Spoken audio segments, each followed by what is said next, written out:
ज्ञान the treasure में आपका स्वागत है। और हम आपको बताएंगे कि आपको मंदिर क्यों जाना चाहिए। हम मंदिर जाते हैं, कोई वजह तो होता ही है। प्रतिदिन मंदिर क्यों जाना चाहिए, इसका मैं आपको रीजन बताता हूँ, या फिर क्या चमत्कार होते हैं मंदिर जाने से। मंदिर जाने से होने वाले चमत्कार या वे कारण जिनकी वजह से हमें मंदिर जाना चाहिए। पहली बात तो चमत्कार और कुछ फायदे के लिए तो आप जाओ ही मत। क्यों जाना चाहिए, उसके अलग अलग रीजन होते हैं। मंदिर शब्द दो शब्द मन और दर से मिलकर बना है, अर्थात हमारे मन का दरवाजा। जहां हमारे मन को शांति की अनुभूति होती है और हमें अध्यात्म का एहसास होता है, ऐसी जगह पर जाने के लिए वैसे तो हमें किसी कारण या चमत्कार की जरूरत नहीं होनी चाहिए। किंतु कहा जाता है कि मानव अपने हर काम को किसी न किसी स्वार्थ के कारण ही करता है। तो हम आपको मंदिर जाने से होने वाले चमत्कारों से आज परिचित कराना चाहेंगे। मन में स्थापित भगवान की मूर्ति ही मनुष्य की आस्था और विश्वास का केंद्र होता है। मंदिर की वजह से ही हमारे मन में आस्था का विकास होता है और मंदिर ही हमारे धर्म का प्रतिनिधित्व भी करता है। आपने इस बात को महसूस किया होगा कि जब भी आप किसी मंदिर के सामने से गुजरते हैं तो आपका सिर अपने आप ही आस्था से भगवान के मंदिर के सामने नतमस्तक हो जाता है, झुक जाता है। हम सब मंदिर में अपने भगवान के प्रति प्यार, आस्था और अपनी कुछ इच्छाओं की पूर्ति के लिए जाते हैं। लेकिन इनके साथ साथ मंदिर जाने के और भी कई लाभ होते हैं जो आपको मिलते हैं। जैसा कि हमने आपको बताया कि मंदिर मन का द्वार होता है, तो मंदिर एक ऐसा है, जगह है जहाँ हमारे मन को सुख और शांति का आभास होता है। मंदिर एक ऐसी जगह है जहाँ हम अपने अंदर एक नई शक्ति को अनुभव करते हैं, जहाँ जाने से हमारे मन मस्तिष्क प्रफुल्लित हो जाता है और हमें आंतरिक सुख मिलता है, जहाँ जाने से आपका पूरा शरीर उत्साह से और उमंग से भर जाता है।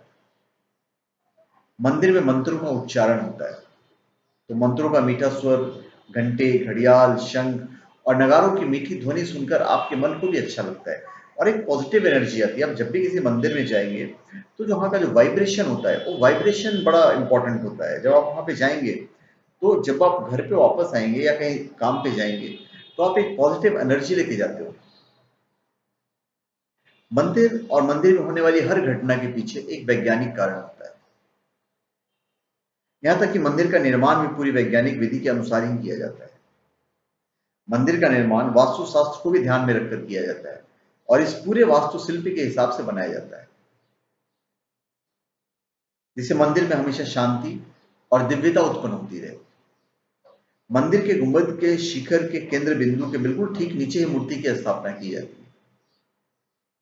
ऐसा ध्वनि सिद्धांत को ध्यान में रखकर किया जाता है, जिससे जब भी मंदिर में मंत्रोच्चारण किया जाए तो मंत्रों का स्वर और अन्य ध्वनियां गुंबद में गूंजती रहे, वहां उपस्थित सभी लोग इससे प्रभावित हो सके। मूर्ति का और गुंबद का केंद्र एक ही होता है, जिससे मूर्ति में निरंतर ऊर्जा प्रवाहित होती रहती है। और हम भी जब मूर्ति के सामने अपने शीश को झुकाते हैं, मूर्ति में भगवान के चरणों को स्पर्श करते हैं और भगवान के सामने नतमस्तक होते हैं, तो ऊर्जा हमारे शरीर में भी प्रवाहित हो जाती है। ये ऊर्जा हमारे शरीर में शक्ति और उत्साह भर देती है।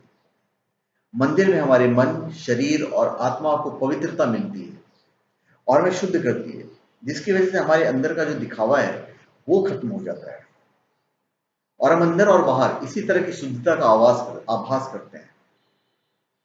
मंदिर में बजने वाले शंख और घंटी को ध्वनिया वहन के वातावरण को भी शुद्ध करती है और वातावरण में से कीटाणुओं को भी खत्म करती है।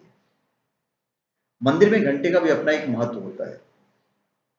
हम जब भी किसी के घर में प्रवेश करते हैं तो पहले रिंग बजाते हैं। इसी तरह जो मंदिर में जाते हैं तो घंटा बजाकर प्रवेश करना चाहिए, जिससे हमारे शिष्टाचार का पता चलता है। घंटे का एक और महत्व यह है कि देवभूमि को जागृत करता है, जिससे हमारी हर प्रार्थना सुनी जा सके। घंटे और घड़ियाल की ध्वनि काफी दूर तक सुनाई देती है और मंदिर के आसपास के सारे वातावरण को शुद्ध कर सके, जिससे लोगों को यह भी पता चल सके कि आगे मंदिर है।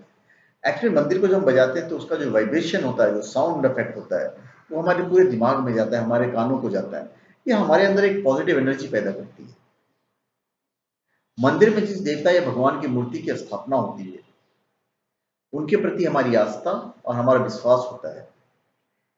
और जब भी हम उस मूर्ति के सामने नतमस्तक होते हैं, तो हम अपने आप को एकाग्र पाते हैं और हमारी यही एकाग्रता हमारे भगवान के साथ जोड़ती है और उस वक्त हम अपने भीतर भी ईश्वर की उपस्थिति का अनुभव करते हैं।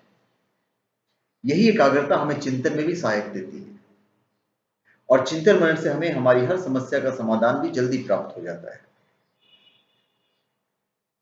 मंदिर जाने से हम मंदिर में स्थापित देवताओं के सामने नतमस्तक होते हैं, जो एक योग का भी हिस्सा होता है, और हम अनजाने में प्रतिदिन एक योग को भी कर लेते हैं।